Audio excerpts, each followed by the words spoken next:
Marty Gator. Go ahead and say here or acknowledge. I did see Marty on the screen, so I'm gonna go ahead and check him off. Marianne Nolte. I am here. I know Marianne is here as well. See her, so I will check her off to see here. Mike Eister. Here. Vidal Francis. I'm online here. Thank you. Brianna Hensley. Councillor Evans. Do not see Councillor Evans on yet. Philip Shimhue. Philip Shimhue, pardon. See Philip. Elaine Eller Moo. Pete Knox. Here. Claire Starrett. Here. Hoover Chambliss. Kathy Dussing. And Gino Grimaldi. Hoover is in process. Hoover is in process. Perfect. And I'm going to acknowledge ahead of time that I might pronounce names incorrectly. Please, I will reach out to me so I can make sure I pronounce your name correctly next time. I apologize ahead of time to anyone for whom I mispronounced your name. Okay. I have no preliminary remarks at this time, but for announcements and agendas to add to the additions to the agenda, we have Pat Walsh that would like to share something. I think he has just stepped out, so I will bring him back up in a second. So we have opportunities for audience participation. Are there folks who would like to share at this point? Hang on.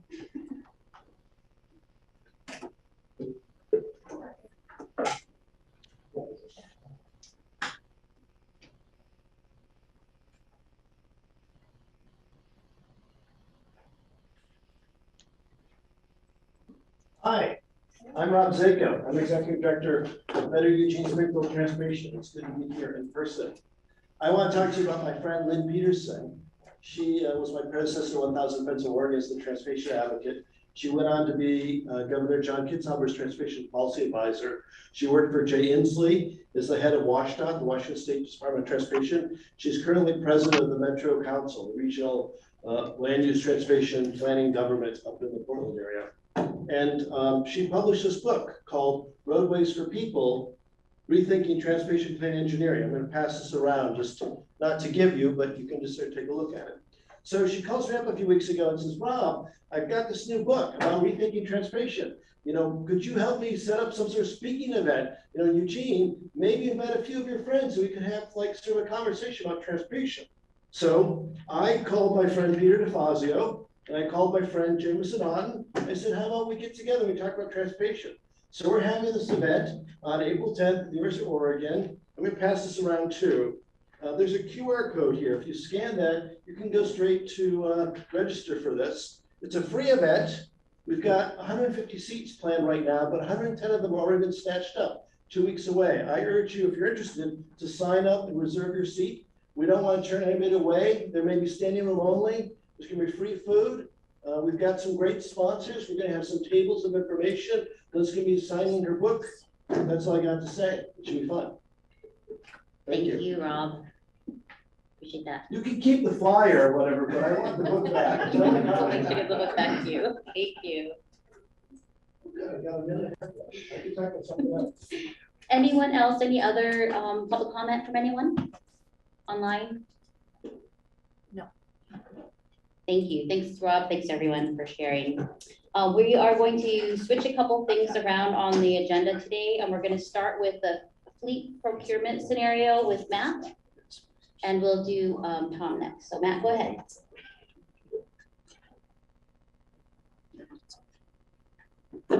Thanks, everybody. I'll sit at the table. I hope just to start the presentation and let you guys know through this conversation, it really is a conversation. Love if you have a question in a moment to stop me to get more clarification for sure. I cannot see audiences behind me, so maybe look at your guys' eyes and if you see, give me a little ear nug or whatever it means to identify. But we will go through this presentation. And what we're talking about is a fleet procurement scenario. So LTD initiated a procurement a while back to kind of take a look at what are some of the scenarios that we can have for some of our bus purchases. We want to be good stewards. We have a draw, obviously, to look at, how our impacts and sustainability as a transportation company impacts those things. So as we're looking at and seeing the future of propulsion technology, we see opportunities, and we want to. I looked at some. Just Bob's time's up. Okay. Sorry, I went over. Yeah.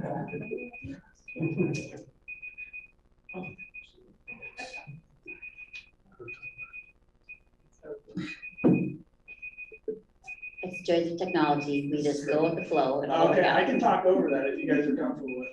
I'm okay with it. Okay, so as we look and we're seeing the continued investment, we wanted to look at it.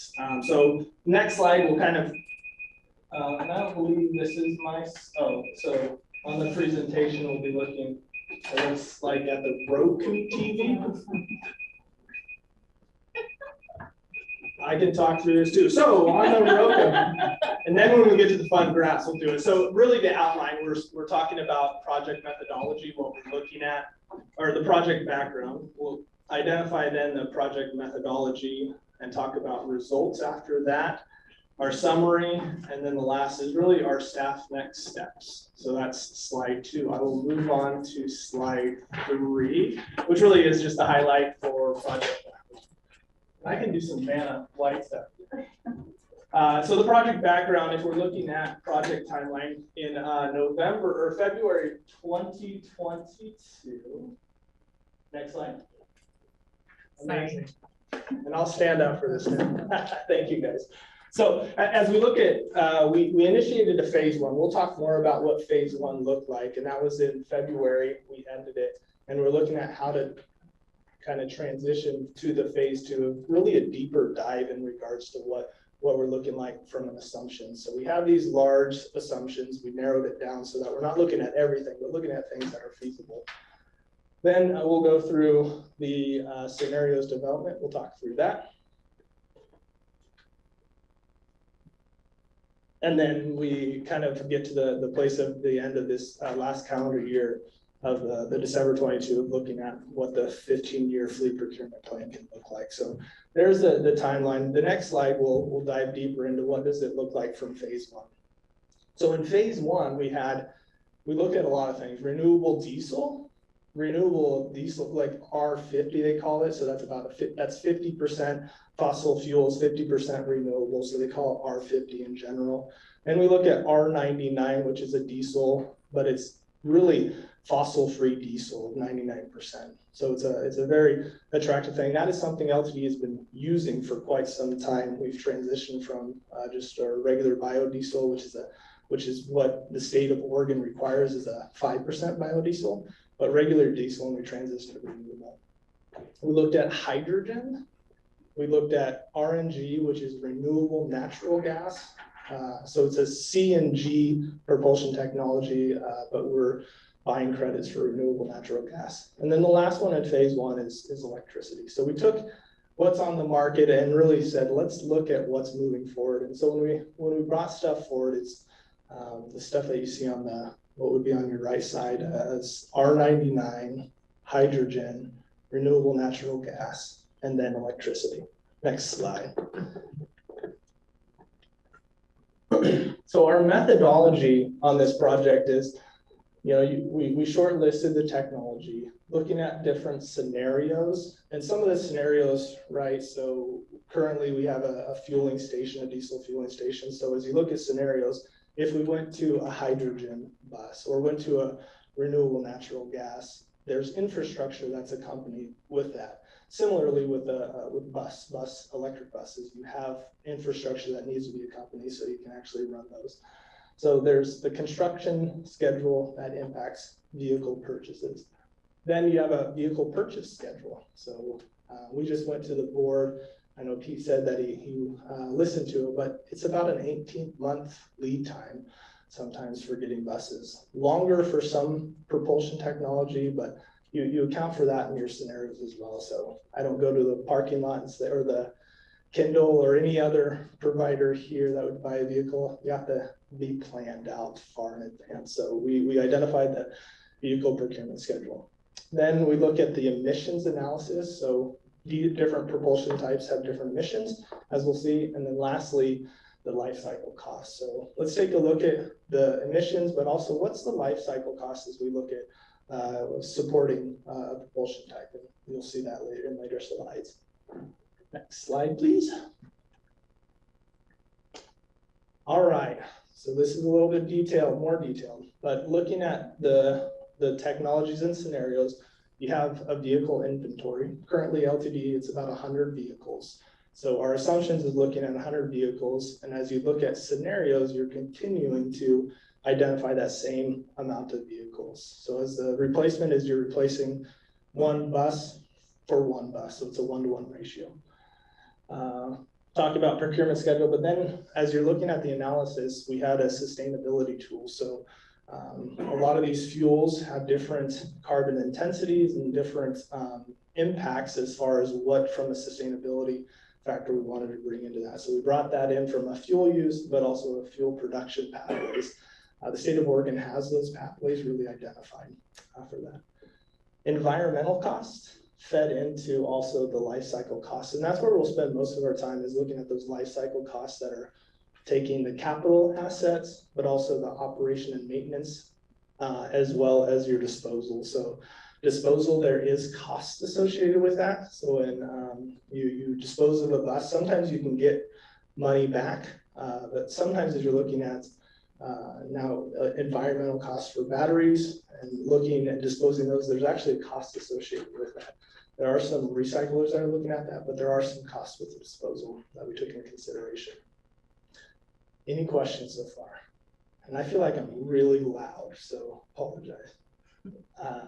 Yeah, so you said you assume a 1-to-1 replacement. So you have 100 buses now and you're assuming 100 in the future. How far out is the scenario planning go in terms of years, and why wouldn't you assume some growth in your fleet? That's a great question. So from a replacement strategy, it's a 1-to-1, just so I'm not going to buy 2 buses to replace one. From looking at a service planning as far as what's our growth as an agency, that would be a different kind of analysis. So you're just assuming, just staying at the baseline to identify a baseline strategy for that replacement as you're looking at those life cycle costs of buses. So that's I think it's a different exercise as far as what's LT's growth as an agency for different modes, different buses.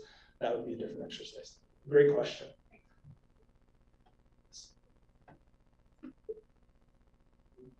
So then I assume, Matt, that part of the implication of what you just said is that if a bus costs 50% more than our current buses, to replace that would cost a lot more than 1-to-1.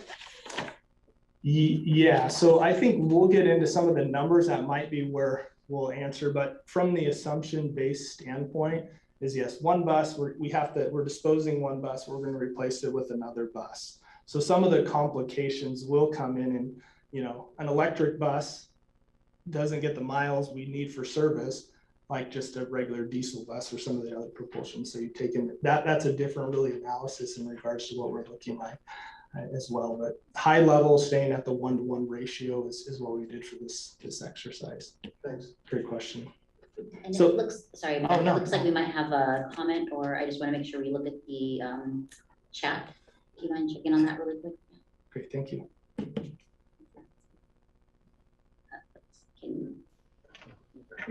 Okay, I don't think it's a question. No, I think it Okay, was just. thank you. Sorry, Matt, I just wanted to make sure of that. I appreciate it. And sounds like someone's trying to talk on the owl, is that correct?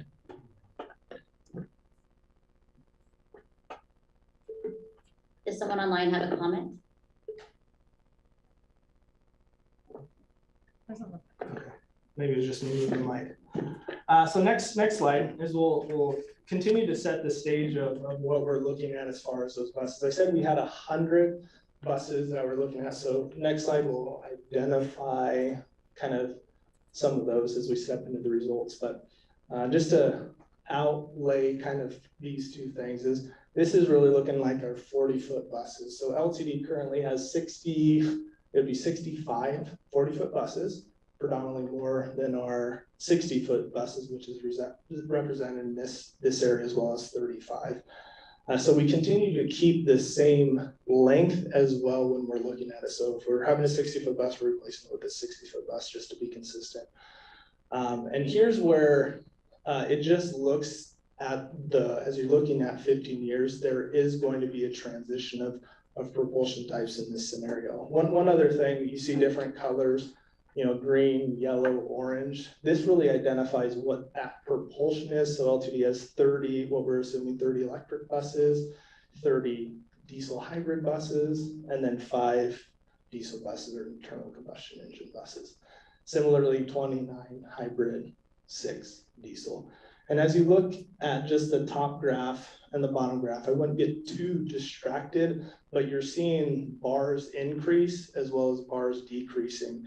So as you're looking at a replacement cycle of at least a minimum of 12 years replacement, you're going to be purchasing one vehicle propulsion type with another to kind of outlay what that looks like. And this is helping with the assumption of what our environmental costs as well as our life cycle costs are.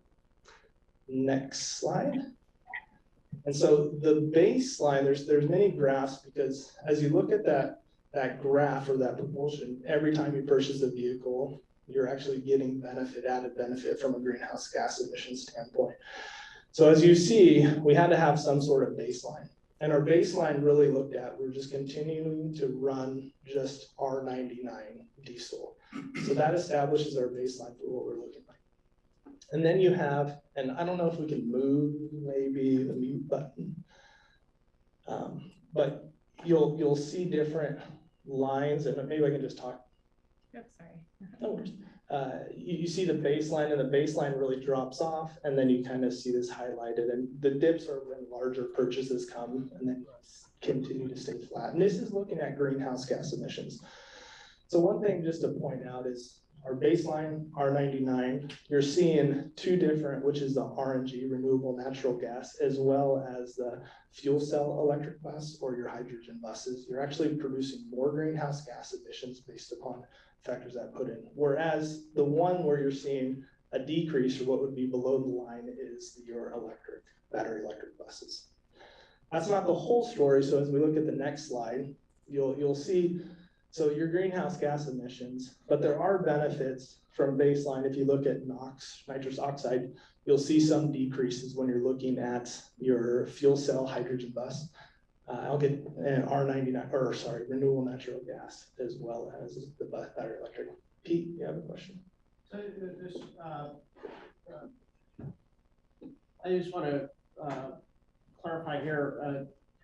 You're just looking at the emissions for the bus itself. You're not looking at like the battery electric. You're not asking how is that energy being generated, or how is that hydrogen being generated, or natural gas. Just looking at the emissions from the bus, right? Yeah, so doing something, the fuel source is included, right? So the Oregon for R99, your carbon intensity for that is relatively low. So you are taking a look at that. For our battery electric buses, they're really good because your fuel source is really from a renewable source from electricity. So we are taking those carbon intensity impacts for that. But you're not going further upstream as far as the production of maybe batteries or the production of the full-time bus. You're just taking in the fuel source as well as how it runs. So I would say that assumption is you are taking a look at that. So whether it's hydrogen, whether it's battery electric, whether it's RNG, you're accounting for those fuel source propulsion. Thanks. Does that help? Yeah, because we know that I watched a presentation from AC in California. Where they've gone into, they've actually almost doubled and tripled down on hydrogen. And with one of the things they're saying is that it's so much more expensive, but there's like 3 or 4 different ways you can generate. And some of them are more energy intensive than others, and some of them are actually more environmentally damaging than others. So it's good. That's great. So hydrogen, and I'm not an expert, but I can talk high level, right? They call it different colors, right, of what hydrogen. So some hydrogen that you're creating is renewable. I believe they call that green hydrogen, but then there's blue and then there's brown, different colors. So your hydrogen that may be created from a coal plant or some other diesel plant has a higher carbon intensity than what you would do on hydrogen. So AC Transit, we've spent time in many conversations, we have a relationship with them. Their concern right now is, well, where are they getting that? What type of color of hydrogen is it? And at this point, they're like, it really doesn't matter because they just need to get hydrogen to fuel that. So whether it's brown, green, or blue, they just need hydrogen to fuel their buses to continue to deliver. They are doubling down, and I can't speak fully on there, but it's a range conversation that they're having is, you know, a battery electric can get a certain amount of range where hydrogen does extend that out a little bit. So great point. AC Transit has some great work that they're doing and that they're publishing. Thanks. You have a question. Okay. You have a question? I do. Can you hear me? Yeah. Yes. Okay, thank you. Thank you for the presentation. It's pretty good. Just a general question. Are there any considerations given to the let's just say how harsh the bus route could be in affecting these different types of buses, if you will? For example, maybe the intervals between stops are longer or shorter, which could affect how the bus would run over time. Maybe let's just say longer distance runs, if you will. Have we given any consideration on the routes themselves in affecting how that bus operates in terms of maintenance or long-term usage? I would say we don't get into that granular at this stage, right? We did take into consideration of a 1-to-1 ratio, and we've had another kind of high level look specifically at the battery electric buses. And I don't know if that's where you're coming from, but a battery electric bus driving down the highway or Cottage Grove or some of the longer routes, you're not going to be able to travel as far. One, it's harsh if you're going 55 on those buses, your range is impacted. You don't also get the benefit of regenerative braking. But for this, we did not go into that detail, but we have a high level understanding of what that can impact in regards to what those buses can do. Thank you. That's good enough. Appreciate that. Yeah, thank you. And any other, I don't want to miss out on the PM10 because you'll see the blue line, which is more predominant. Behind that blue line is actually your baseline for just the diesel. And then similarly on the green line, it's both. You have battery electric as well as fuel cells. So you're seeing a drop in your particulate matter 10 and below. So you do see a benefit there. Next slide. This is a slide really to kind of talk about and I hope you guys have questions if I don't answer them, but this is now taking a look at the life cycle costs over those. So your baseline, which I had talked about, is your just continue to run your R99, your diesel fuel, the renewable diesel.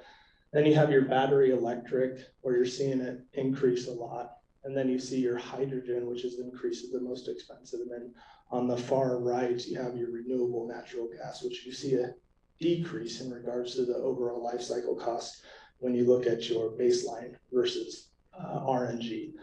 So you're seeing any choices to go to maybe a zero tailpipe emissions, that there is an added cost when you look at the overall life cycle cost. Going back to what some people have hinted at a little bit is with your battery electric buses, in all honesty, with the technology today, and we're actually struggling with it, it's not a 1-to-1 ratio. So as LTD looks from a service planning standpoint, we're coming to very difficult implications is an electric bus right now cannot go out into service for the whole entire day for routes, sometimes even greater than 100 miles. And so you're having to bring that bus back or figure out how to bring it back into the shop to then get another vehicle out there. So when we talked about the 1-to-1 ratio, it's not reality based upon our service delivery today. And as you look down into the future, what you're needing to use from an energy consumption to deliver those miles is, you hope that it's getting better, but we're not seeing that trend. And then the other hard thing, not only based upon the topography or where you're driving electric vehicles, it also is, and it has a lot to do with weather. So in the colder months right now, your range drastically decreases. But in the summer, when we're more mild in June, July, our range is actually relatively good.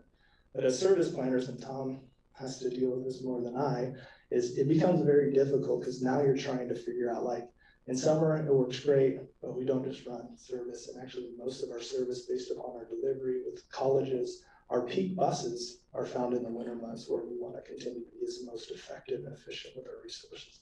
So it becomes difficult. This doesn't get into that granularity because we still assume just a 1-to-1 ratio.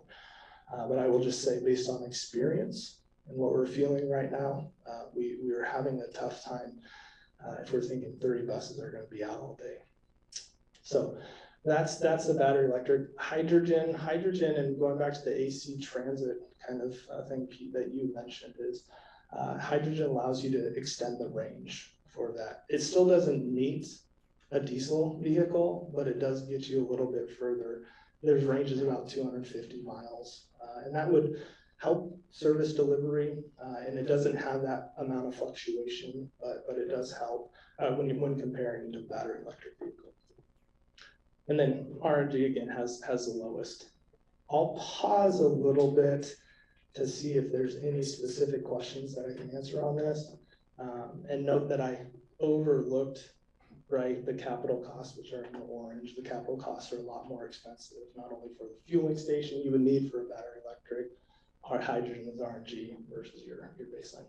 Yes, Pete. So on the battery electric buses, are in your life cycle cost analysis, are you including the cost of replacing the batteries like halfway through its essential life? Yeah, we took in the capital costs, assuming that we are going to need to do that. So great point, like with your batteries or any lithium ion technology, at some point you're going to have degradation of that and you need to replace those to continue to maximize that. So the assumption is what they call a midlife of that. And so midlifing that to ensure that you can continue to get what FTA and other organizations calls a minimum useful life. So when we purchase a vehicle, it has to meet a certain minimum. And for FTA and what we're falling in under is 12 years minimum of service life or 500,000 miles. So to get that 12 years, we did include that in assumptions. You have another online question from me. I don't have a question so much as an observation that, There. oh, I'm sorry. Don't forget to turn on the mic. Oh,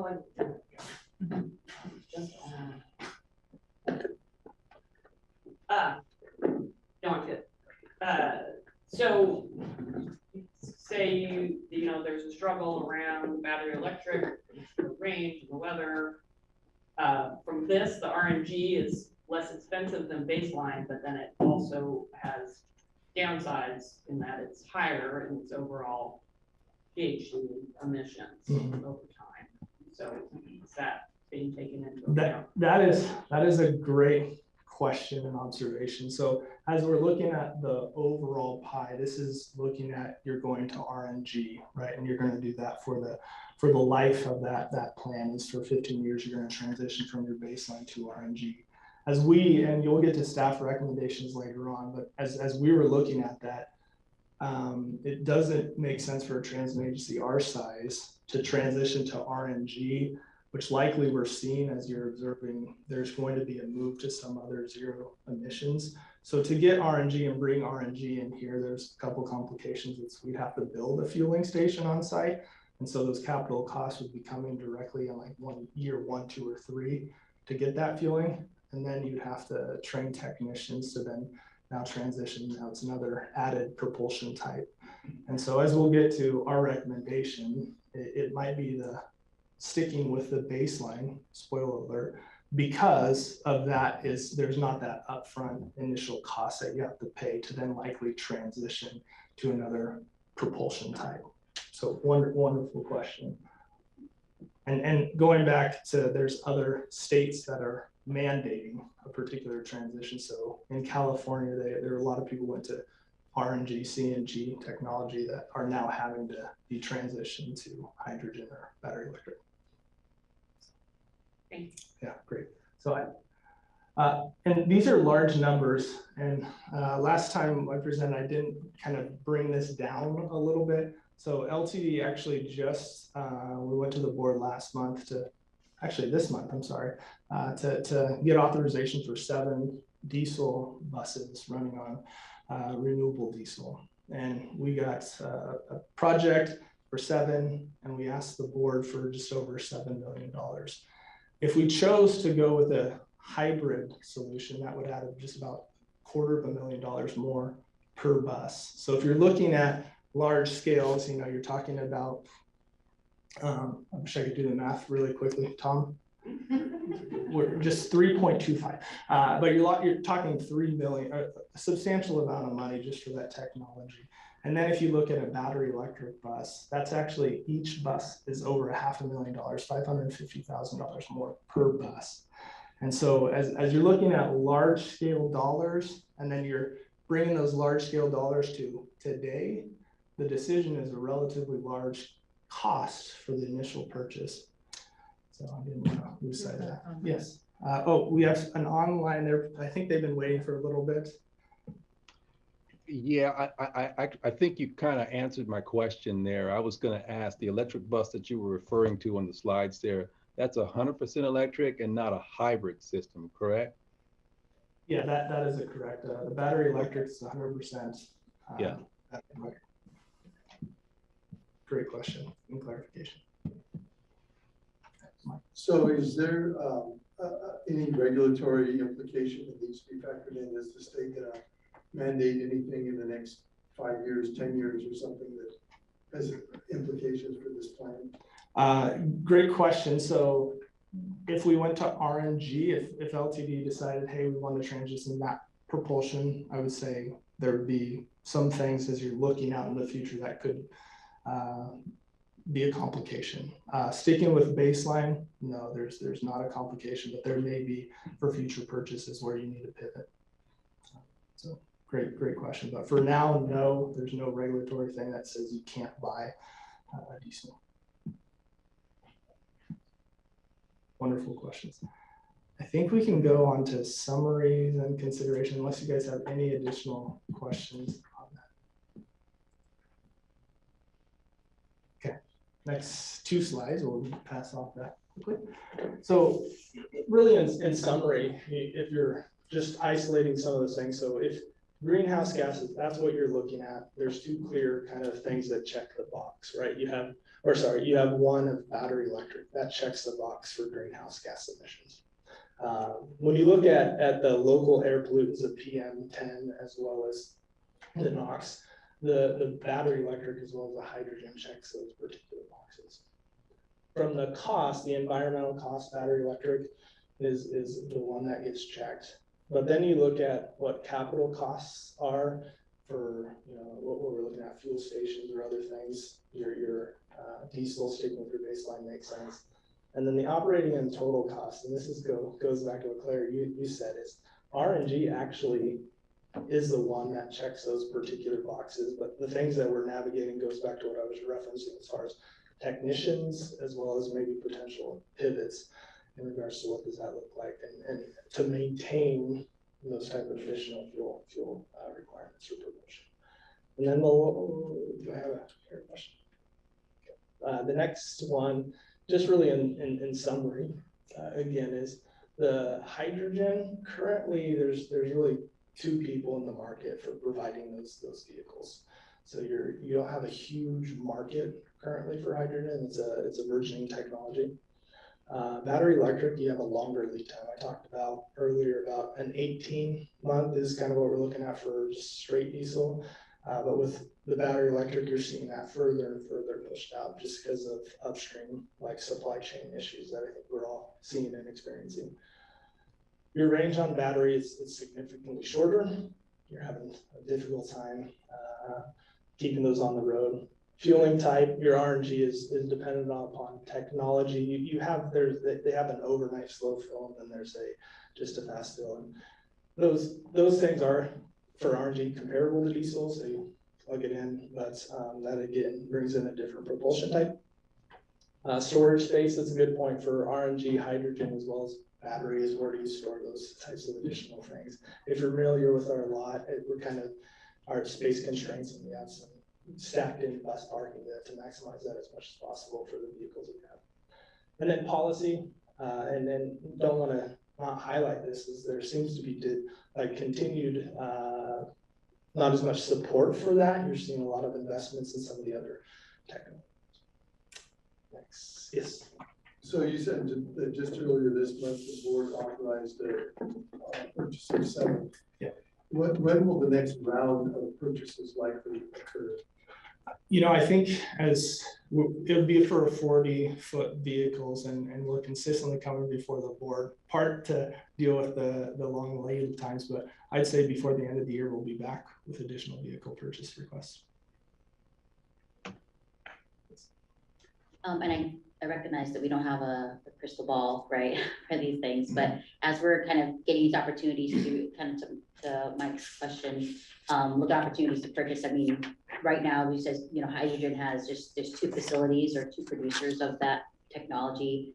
I'm assuming as technology changes and things become more accessible and battery, you know, all of that becomes more efficient, we'll be back to this conversation again to kind of be looking and thinking, again, no crystal balls, but recognizing that that's with the decreasing support for fossil fuels, the technology is going to be getting better. Things will continue to get better as we look ahead. So I'm stating the obvious, but just kind of like there's a reminder that sometimes just thinking about how we're reacting and how we're looking at what we do now could impact longer term, and things will change as we go forward too. So yeah, this conversation is to have a conversation. We'll be back before 15 years, I promise you that. But and you'll see in next steps as we kind of talk about what are our next steps, and keeping a finger on the pulse of all things is critical, right, for us to still continue to deliver what we are as a transportation company. So next 2 slides. So here's the next steps. So yeah, absolutely. LTD will continue to explore emerging technologies and fuels for future bus purchases. We have to understand what's not just somebody says from us suppliers, but doing the deep dive in regards to, okay, how are we seeing this improving technology? You see that with a lot of people coming to market that they're going to sell you something, but reality is a little bit different. So we're continuing to keep a finger on the pulse. We have great relationships with other transit agencies that are going down that pathway of hydrogen and all those things, as well as battery electric. And we have our own experiences with battery electric as we've walked through this journey as well. We'll continue to purchase renewable diesel for our fleet.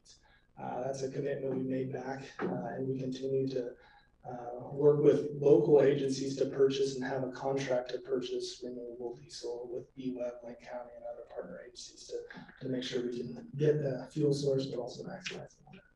And then the last one is in the near term, we'll continue evaluating, but bringing forth diesel vehicle procurements. Really for that, as what we stated, is looking at how can we continue to put service on the road, continue to lower our operational costs, because every time if you pivot for having more expensive propulsion, the direct correlation is you're not putting this service on the road. Something has to give. And so as we look at that, as we see, and we've done a greenhouse gas analysis, the best thing for LTD to do is put service on the road to allow for people to get out of their single occupancy vehicle and jump on transit, to use transit. And from a community standpoint, you see the drive of the community greenhouse gas has come down, and we play a part in that. And allowing us to use and put service on the road versus supporting or lifting up a propulsion type is incredible and critical for decision making. Thank you very much. I think that's the end after additional questions. Could we receive a copy of your presentation? Because the one in my packet is missing parts of the slides. Oh, absolutely. We get, someone will get that to you. I'm looking at it somewhere over there, but absolutely we have that. We can send that forward. That'd be great. Thank you. Could I just make another point? The last point that Matt made about ridership is really important. It's not just important because of environmental considerations. There's an equity issue. And as we think about service, at the core of and I'm going to be talking about mobility management in a broader sense, but at the core of our whole conversation is our frequent transit network. Along that frequent transit network are the majority of our communities of concern.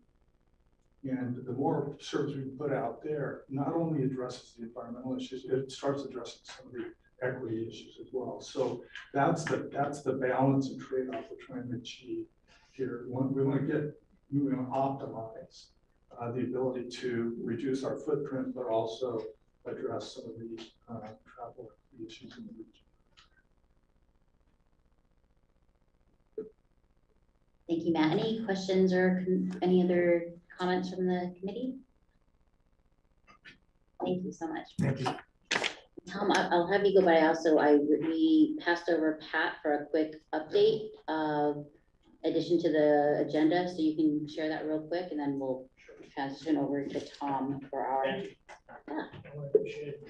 Well, every year LTD participates in the American Bus Benchmarking Group Fixed Route Survey, and it's LTD and about 24 other transit agencies across the country, and they measure customer satisfaction. That's everything from our on-time performance to how to the appearance of our bus operators.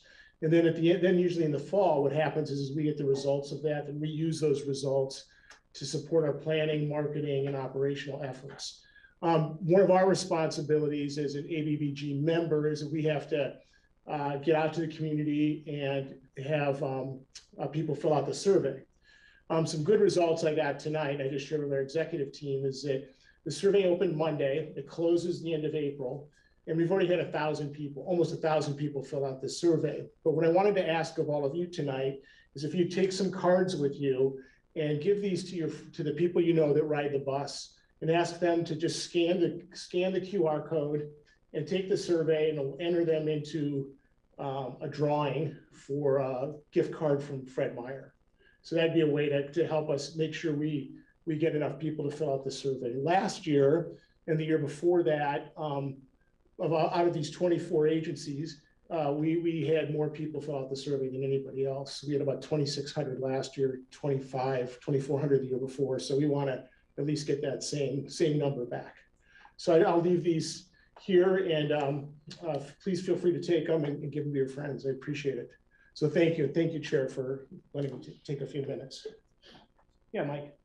I noticed you said distribute them to people who ride the bus. What about people who don't ride the bus? Or... Well, this is a passenger satisfaction survey. Okay. So I'm most interested in what they have to say. If you give them to anybody you want, we would prefer to have people that ride the bus. All right. They'll give us that snapshot, but give them to anybody. But yeah. All right.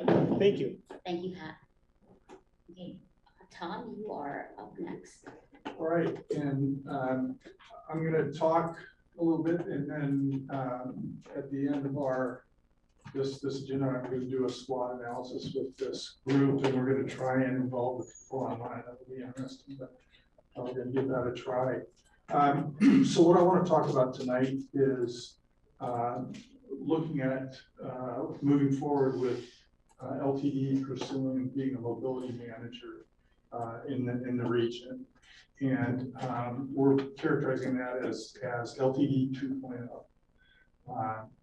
And so what I want to do, go ahead to the next slide, is just, what is that? What's the context for us thinking about that? Want to look at the planning work program that we have and get some question and answer. And then based on kind of what you've absorbed and what you've seen, we'll have a SWOT analysis, an exercise looking at what are the things today that you all see that we should be aware of in terms of strengths, weaknesses, opportunities, and threats in moving down this path. I'll say we've conducted that analysis internally. We'll be taking you through this, and we're going to try and have a board go through that as well. So that'll give us a really robust basis for our path forward. So to start, and some of you that saw Andrew's presentation last month, this is the same context. You know, as we think about broader mobility, increasing fixed route service can move people efficiently. And I think we've talked before about the frequent transit network, the efficiency that MX has, you know, with the 10-minute frequency and builds ridership and all. But almost a third of the region is outside of the typical walking distance we look at. And then another third is more than 3 miles from transit. So we've been around for 52 years, been operating fixed route transit. You know, we have a good system by any kind of measure, but it's not catching all the population in our district, and it's probably not efficient to think about putting fixed route transit out, and, you know, think about the edges. And so we're looking at a broader range of mobility that can help people either connect to transit or access the things, the goods and services and people that they need to access outside of fixed route service. So go ahead. So as we think about what it means to be mobility manager, different group sector needs. So a lot of new mobility options don't necessarily serve everyone equally. Partnerships are going to be key. You know, we see ourselves as mobility managers, but we're not necessarily an operator of bike share, for example. So having partnership with Cascadia Mobility or, you know, whoever it might be is going to be key to making that work. And then thinking about the whole life cycle. So we need to be looking out ahead and thinking about, you know, what it means to take this on.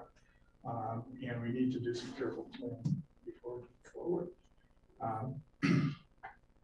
And so you, in your packet, you had a spreadsheet version of this. I had more detail on it than was needed, but we came up with this graphic as a way of really talking about, you know, where we're at today, the work that we need to do from a planning standpoint to really develop that strategic framework for being a mobility manager. And I'll just walk quickly through these. So the mobility management strategy, some of you, and we came again to SPC, Andrew did a presentation on the work that we've been doing on our mobility management strategy. And again, the end product of that effort is actually a tool that we can use to consider the different opportunities and whether it's a good fit for us, whether it's a good fit for maybe a partnership, or maybe it doesn't necessarily fit in this region. But that tool is something we're putting the final touches on, and we'll be bringing it to the board for consideration in June. So this group will see the final version before we take that. The next project is the community outreach and communications assessment process that we're doing. That's not a cyclical kind of thing. We basically want to do a reset on how we engage the community. And that process will allow us to bring together community members, talk about basically what are the expectations the community has around being engaged in LT's business and plans, and how well are we meeting those expectations, and how can we come up with a framework that works across all the things that we do, whether it's an annual budget or the long-range transit plan or whatever, that's consistent, and people can have expectations about how they're going to be able to engage. So that process is going to take place over the next 18 months or so.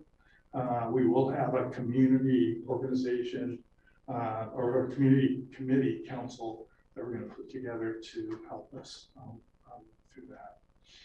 The next item, the ROA, right source operations analysis. So the right source operations analysis, if you're familiar with, we did a comprehensive operations analysis a couple of years ago. It's the same principle, but we've not really ever taken a hard look at right source in terms of how well we're operating we know that we have some of the most advanced ways of engaging riders. People call in and how all that technology matches people up and also allows for multiple sources of funding to pour into each ride. So we're looking at that, taking a step back, looking at what RideSource is and what it can do. I will say, we just went through the procurement process for this project, and we were talking to the consultants that we're going to start working on this about the fact that those vehicles, if you're not familiar with the ADA paratransit requirements, transit is required, the LTE is required to provide that service within a quarter mile of our routes. And so it's an on-demand service. But what we talked about was, in what ways might that fleet be used more efficiently, effectively in maybe doing some other kinds of service, they're not being used for this purpose. So we'll be looking at those kinds of things as part of that effort. The comprehensive operations analysis, the COA, that's intended to be a cyclical planning effort. So every 3 years, we'll take a step back, look at our operations and determine kind of how best to move forward to, again, improve the services that we're providing as part of that.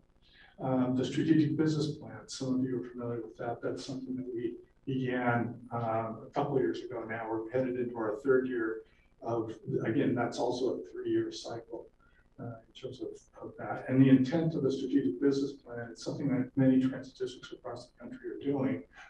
It allows us to tie our bigger frame of mission, vision, values, goals, and objectives to what we're doing, I would say, day to day. So we've got a set of tactics that we're performing. Some of the things that we do every day, these aren't new things that we dreamed up. It's just we want to tie what we're doing day to day to larger goals. And that allows us to look at how we're doing, how can we improve those things, but how well are we meeting mission, vision, and values.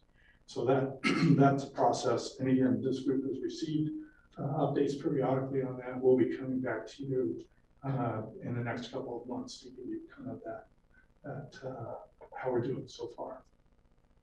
Finally, the LRTP, the Long Range Transit Plan, is something that's intended to refresh the goals, objectives, and policies that we have. If you've looked at the Long Range Transit Plan that we have in place, it was developed between 2010 and 2012 for a variety of reasons. The board didn't adopt it till 2014. So it's, if you look at it, I think there's still some good policy intent, but it doesn't reflect a lot of kind of what we know today around equity, for example, the way we think about service. Certainly not, we weren't thinking about mobility managers at that point in time. So, I'll just say some of the good things that came out of that effort were the 2 cities in particular, Eugene and Springfield, were updating their land use plans. The MPO was updating its regional transportation plan, and we were able to work with all of those partners to get the frequent transit network embedded in policy in all the plans. So now we have that policy, and the city of Eugene, of course, built its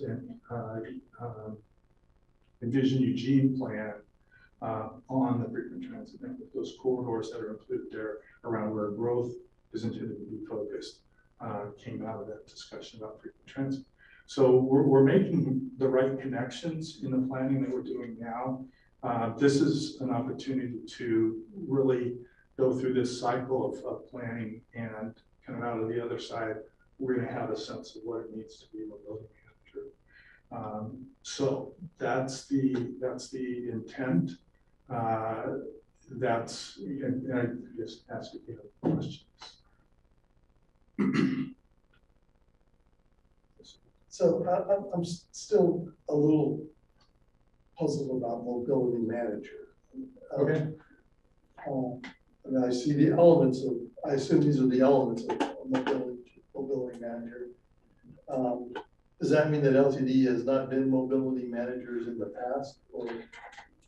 No, I mean, and that's maybe part of it, is that I don't think we've recognized that we are mobility managers.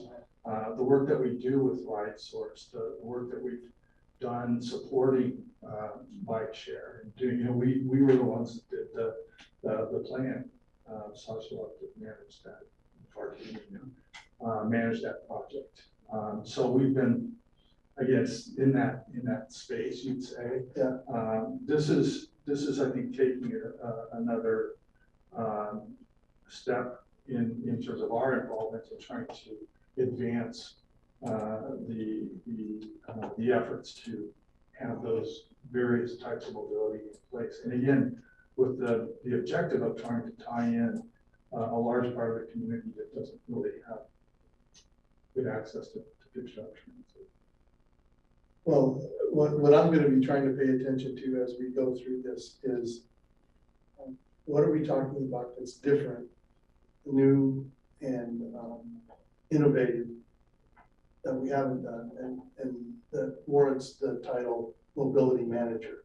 Yeah, no, I think you're right. We're starting at the ground floor, but we're already having conversations with other agencies and how they're doing things. This isn't just LTD. A lot of transit districts are looking at ways that they can extend their services and their expertise.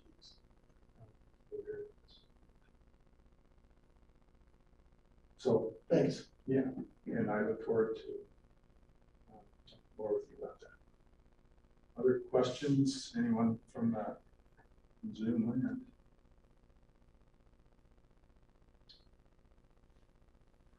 So in that context, we want to move to engaging the group in a SWOT analysis, and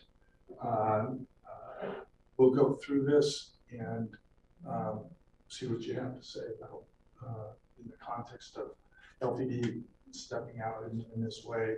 What are some of the things we should pay attention to in terms of opportunities and threats?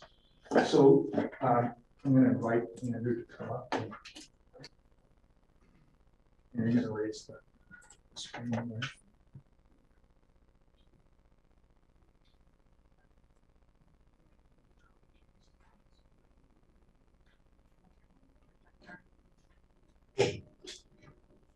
So how many people have been for a SWOT?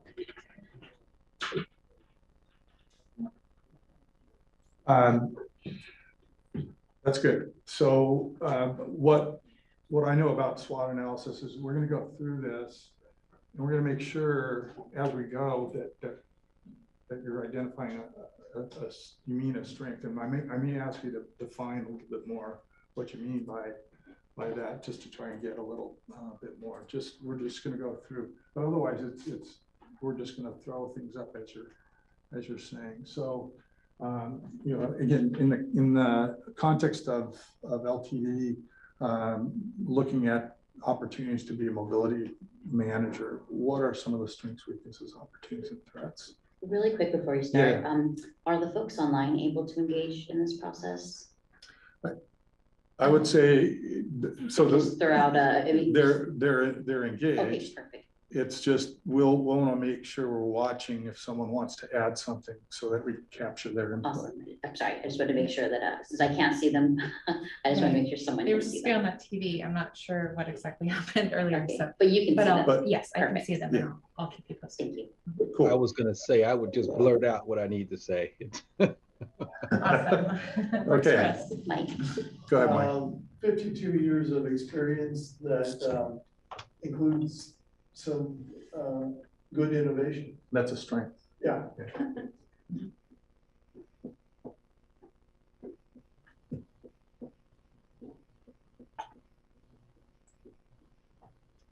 Is it okay to say in mobility? Yeah. All right. among the first in the ADA before it was. Oh, the first, among the first, the first, to be ADA compliant before it was a law.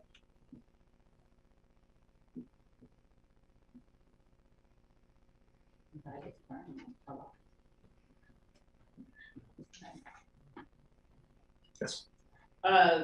Resources and success at securing further resources in the form of grants.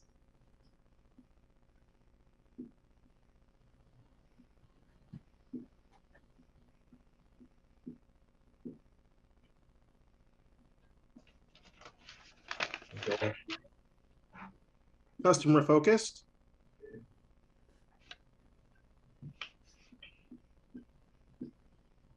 Got it. Recording in progress. Relationships with other agencies. Is a strength, correct? Correct. And that was.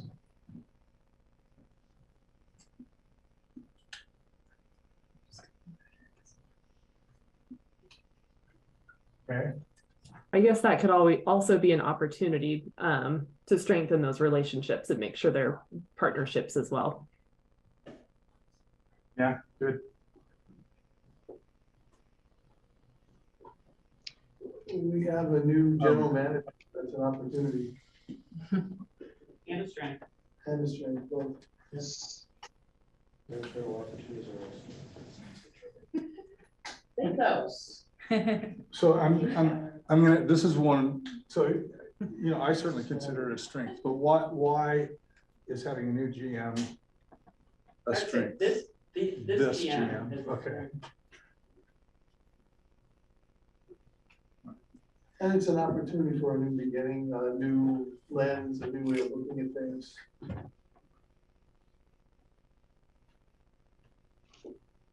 Good.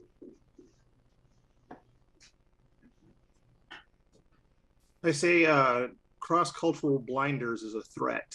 You may not be paying attention enough to how diverse the community is starting to maybe be, either the Latin community or other folks that come here as students from other countries. The Asian population gets larger as the school year goes. I know I've got a friend that's moving from Haiti who needs to learn how to take the bus. So just thinking about foreign nationals that are taking the bus. That'd be a weakness rather than a threat. Oh, weakness. I was thinking a threat because they'll just go someplace else other than taking the bus, and that's the loss of rider. You know, the broad topic he's raising could be both, right? Yeah. And I guess I'd be interested in how we word it as a weakness. I can see it, but I can't articulate. If you, Claire, have a way to describe that. Lack of connectivity to underserved diverse populations. That's a good way to put it. Okay.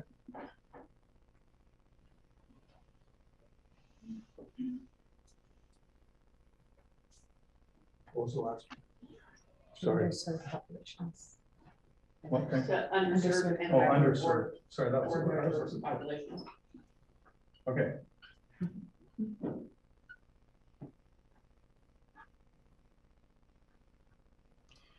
So, hey, Tom, where would you place funding to do what you need to do here? Right, so I would ask you to refine and specify what we mean by funding. Is it, is it enough? Are there opportunities for funding? It probably funding issues could play out in all four of these quadrants. Yeah, but if you've got a specific one like ODOT's coming with funding, that would be great. Opportunities. I'm just kidding. Good way. I think a third of the folks that we be able to serve are outside of our,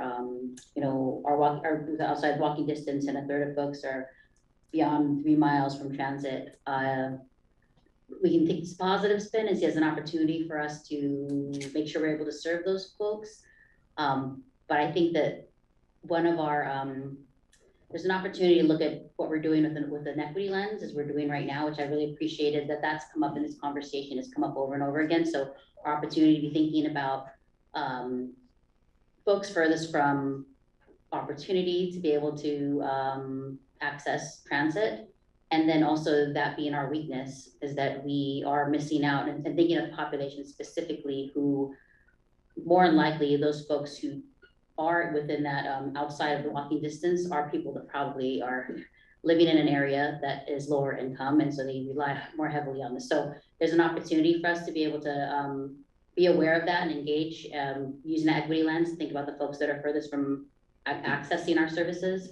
And then that weakness also are those folks that are out. So again, sorry, those two things, dichotomy of that just putting that out there, keep thinking about how we're engaging. I put not serving many parts of the region, and then not serving lower income populations in those areas. Yeah. And then again, the opportunity to continue to look at make all of our decisions with deepening our equity lens and really, refining that so that we're thinking, if we're serving folks furthest from opportunity, we're going to serve everyone else. I think that's come up in this conversation as well. So I would say as a weakness, as well as not saying what we've done. I bring this up from time to time. It's like, I know from what I've been exposed to so far on SPC, being involved with LTD, I say it all the time, don't hesitate to pat yourself on the back, when it comes to what you've done so far to help these communities, or what you have planned to help these communities, because if they don't hear it, they don't know. So I think not putting it out as a weakness, not saying it enough. Can that be seen as an opportunity then as well? Yeah, I really think it is an opportunity. I really truly think it is. As I know, just as an example, when I lived in Minneapolis, which is a very diverse community, we upped our viewership when I worked at KARE 11. When I did the creative for that.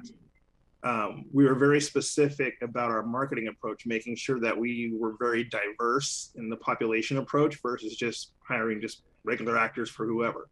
We literally tried to find as many diverse people in the population as we did our marketing, and it really helped our numbers. Good. Yes. So that leads me to another weakness, which is general organizational communication with the community. It was on your list to look at. I'm not sure which box this fits into, but during the 15 years that I've been affiliated with LTD, it seems to me that we have gone from a position of where's our next MX line going to go to what's the best transit solution for whatever situation that we face. We're not assuming that that our job is to figure out where to put an MX line. Our job is to figure out, We're broadening our horizons. what's the best solution for every transit situation. I'm not sure quite how to characterize it or which box that fits in, but it seems to me that that's a transition that the organization is still in the process of going through.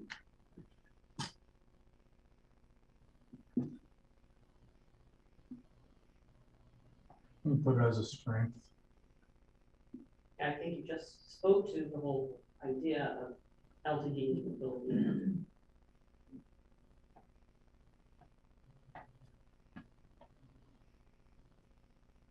Okay.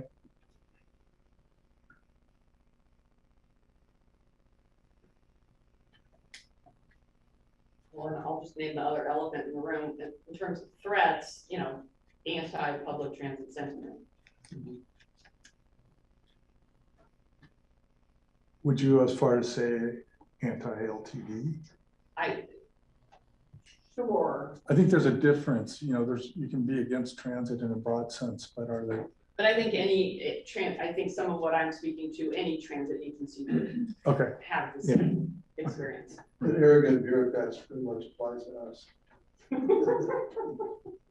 I think that we're the targets of that phrase. Proud member of the Trans-Industrial Complex. I don't know that it's personal to LTD. I think some of it might be, but broader. No, that's I think another opportunity would to engage more voices at the table of like users of the service of our services. Like I would love to see more folks at this table who are from some of the marginalized groups that are thinking about engaging. So yeah, just opportunity to engage more voices, more diverse voices, however we want to frame that. Sorry, I'm putting my mic on.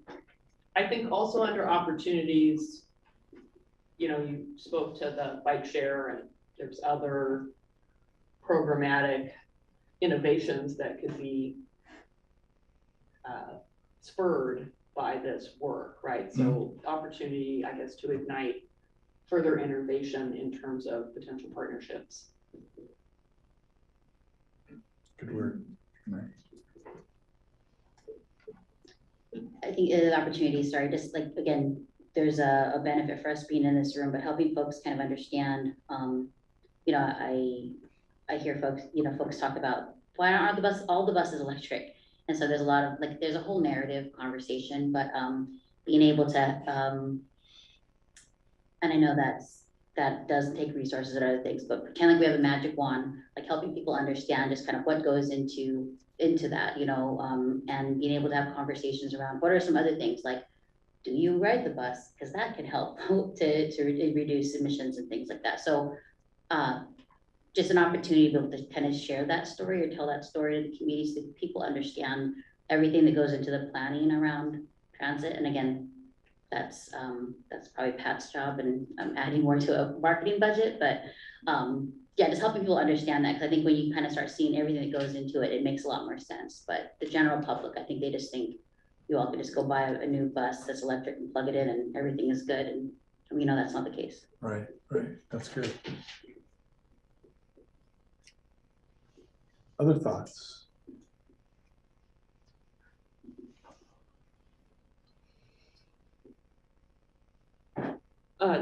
Another potential under threats, you know, right now we're in a phase at the federal level where there's, you know, funding coming down and a perspective about supporting public transit. And so political landscape could change. So that's is that the threat that it might change? The threat is a change in political landscape. Yeah. The opportunity is what's going on right now, which is, you know, the Federal Transit Administration that's excited about supporting local communities.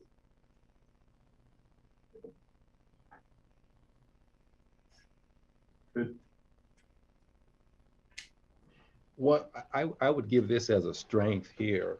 I think that LTD is open for change, or at least adaptable for change that could be coming down the pipe.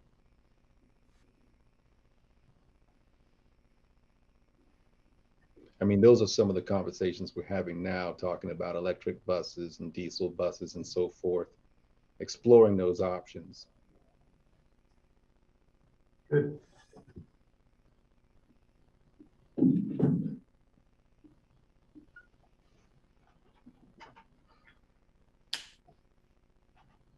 Sort of along that line,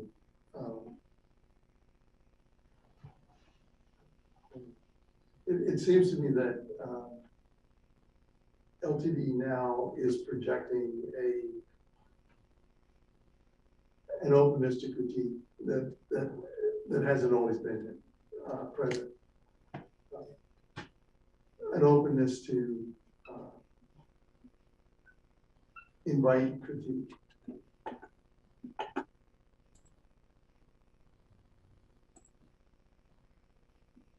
And actually seek assertively to hear from people that might have ideas about the way things should be done. So I said openness to criticism, invite, seek out critics. Yeah.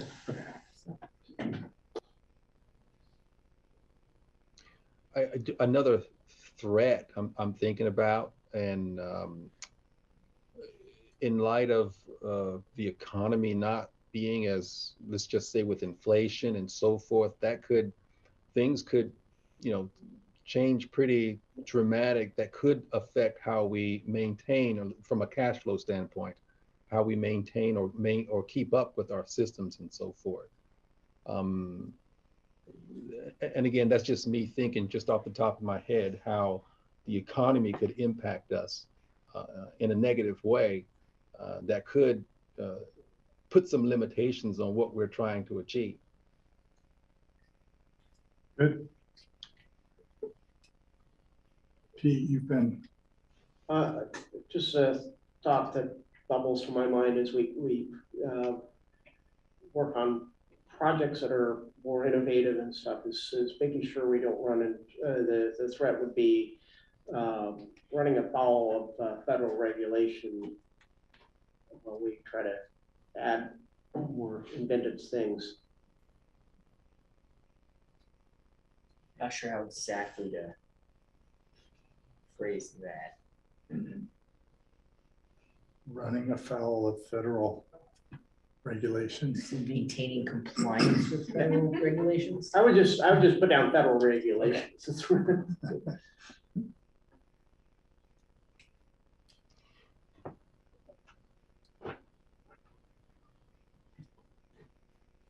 Anything else? This is pretty good. I'd like to put one more strength in there. I think, at least from my standpoint, the operation of the services that we have now are relatively safe. And I think that most commuters feel pretty, or the ones who are using the service, feel pretty safe in that either environment or whatever, place they're trying to go to. Because I have heard, and I think everybody here has heard of issues happening like in Portland and other big cities where the safety factor around buses can impact the commuters that's riding there such that it would decline. But I think here at LTD, the safety around riding the buses is relatively a strong point. So another factor is that Peter DeFazio is no longer our congressional representative. And on the other hand, Val Oil is our congressional representative. So I'm not sure quite how to characterize it, but it seems like it should be noted because it's a significant change. So it could be short-term weakness. I guess there's got to be a learning curve. I'd say more opportunity. Yeah. I mean, you can't be in Congress for as long as Peter was there and not make some enemies. And Val was starting with somewhat of a clean slate. It's almost like saying, in that same scenario, there's a learning opportunity that could be a weakness for us, but at the same time, there's a leveraging opportunity where she could actually piggyback off of what the previous congressman was there and piggyback off of that to propel and go a little bit further. They did much better than me. Yeah, that's an opportunity for sure. Other thoughts at this point? I don't want to drag it out longer. Did someone say seasonal ridership as a threat? No. The only reason I say that is I think about the warmer the weather gets, and I've heard something about them upping the Lona bike thing coming up this summer. Like that's supposed to be expanded. That could be a threat to ridership. As the weather gets nicer, people might take that as more of an opportunity versus taking the bus. Yeah, is that a threat to transit ridership, but not a threat to mobility, correct? I guess not really. True. Okay. I was just going outside of the box that everybody goes outside of. So.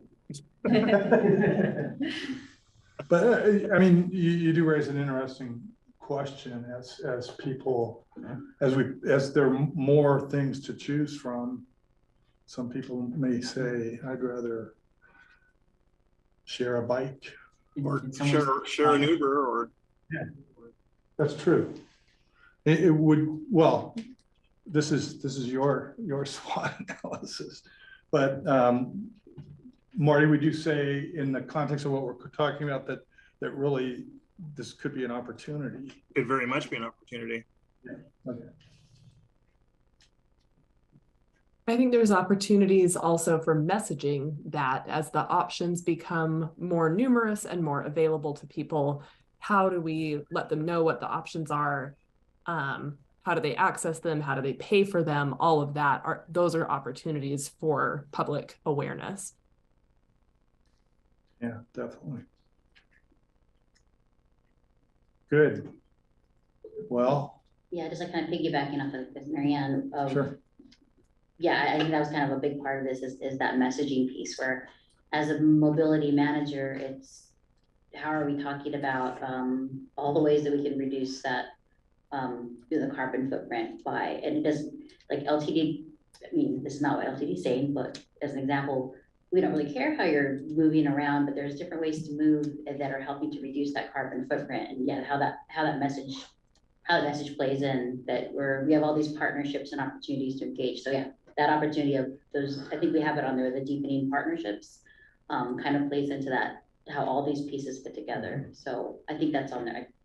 I can't say as far. Can I make a slight leap? And because you're talking about messaging and all the new options, and what I was thinking, but I don't want to leap too far, is maybe there's an opportunity for LTD to take more of a leadership role as a trusted community organization on all of those things. Yes.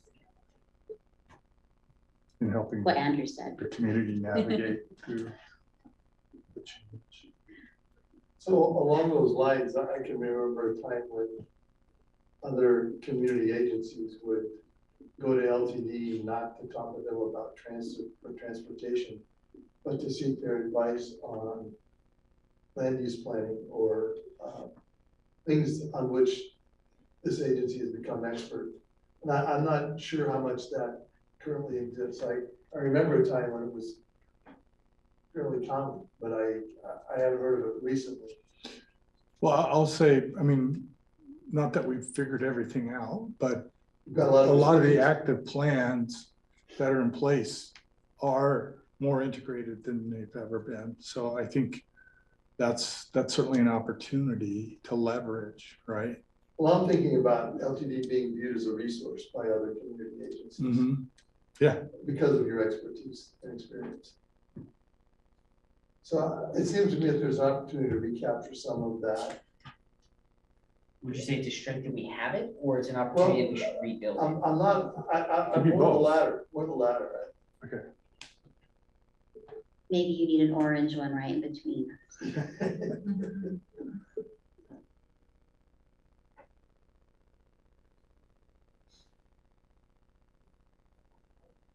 Good. Other Because that thoughts? not only requires expertise, but it requires respect and requires a perception of accessibility. Right. Great. So we're at a stopping point maybe. So we're going to take this work, summarize it, we'll get it back out to you, but we're also going to create something that rolls what you've added here into kind of the work we've been doing internally. We've done a couple of other SWOT analyses. And so you'll see your contribution and then just the whole thing, because I think that might be of interest to you. Otherwise, just a process observation. When I looked at the agenda online, and maybe I missed this, it looked like there was not going to be opportunities for input tonight. It was going to be mostly staff downloading to the group, and I'm really glad that we did this, because to me, this is what SBC should be doing. absolutely. And I did note that in the AIS, Mike, but yeah, otherwise it looked like we're telling you. And okay, well, thank you, everyone. Thank you, Tom. Thank you, Andrew, for taking notes. Okay. And right now we are basically at the end of the agenda, unless anyone on the committee has anything else to add. All right, well, thank you all for your time today, and we're gonna go ahead and adjourn at 6:55. Thanks, before I do that, anyone on the call, since I can't see, comments or questions or anything from anyone online? I'm good, thank you. Thank you very much. One more thing, sorry, folks, I was just building up to the end here. Tom has I one thing just want here. to say, in the AIS, for my item, there's a link to a federal report that summarized or synthesized a number of mobility on demand. They call it Sandbox. So they gave these grants out across the country. People try different things. Interesting read in the consultation. Thank you for that, Tom. I appreciate more resources for our team to kind of deepen our knowledge and understanding of transit and everything to come. Thank you, folks. We're going to go ahead and adjourn at 6:56. Thank you all. Thank you all.